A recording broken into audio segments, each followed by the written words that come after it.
주요국의 반응 보고 대담 이어가도록 하겠습니다. 미국과 중국, 일본 반응 차례로 알아보겠습니다. 먼저 워싱턴으로 갑니다. 전종철 특파원.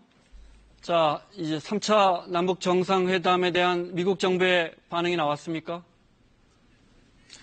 네, 그렇습니다. 미국 정부는 한미 간 공조와 대북 압박을 지속하겠다는 뜻을 밝혔습니다. 국무부는 보도자료에서 폼페이오 장관과 강경화 외교장관이 이틀 연속 전화통화를 하고 3차 남북 정상회담에 관해 논의했다고 밝혔습니다.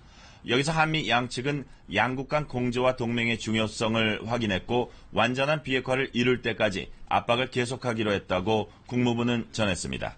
이와 관련해 폼페이오 장관은 제재 이행이 비핵화 노력의 핵심이라고 거듭 강조했고 동시에 미국은 안보리 회의에서 러시아가 대북 제재를 위반했다고 강력히 비난했습니다.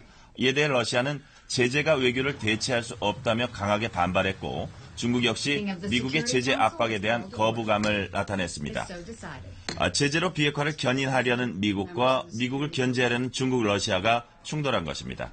미국과 중국, 러시아 간 힘 겨루기가 북미 협상에 어떤 영향을 끼칠지 또 이에 앞서 남북 정상회담에서 실타래가 풀릴 수 있을지 지켜볼 대목입니다. 이런 가운데 유엔에서는 대북 제재 해제를 놓고 중국과 러시아, 미국이 맞붙었다고요?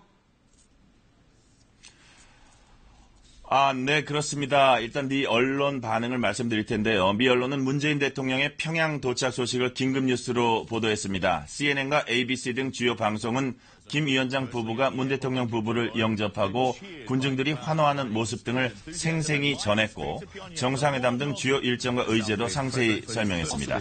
이번 회담에 대한 미 언론의 전망은 기대 반, 우려 반입니다. 미 언론은 남북 정상회담이 잘 진행되면은 교착 상태에 빠진 북미 협상을 본 궤도에 올려놓을 수 있을 것으로 기대하고 있습니다.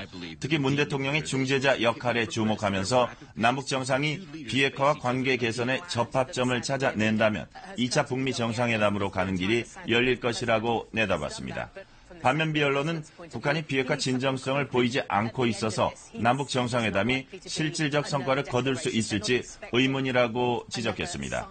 북한이 추가 핵실험이나 미사일 발사를 멈췄다 뿐이지 조용히 핵시설을 가동하는 징후가 포착됐다는 미 정보당국의 분석을 인용했습니다. 아울러 미 언론은 이재용 부회장 등 주요 그룹 총수들의 방북 동행에 주목하면서 그 배경에 관심을 나타냈습니다. 지금까지 워싱턴에서 전해드렸습니다.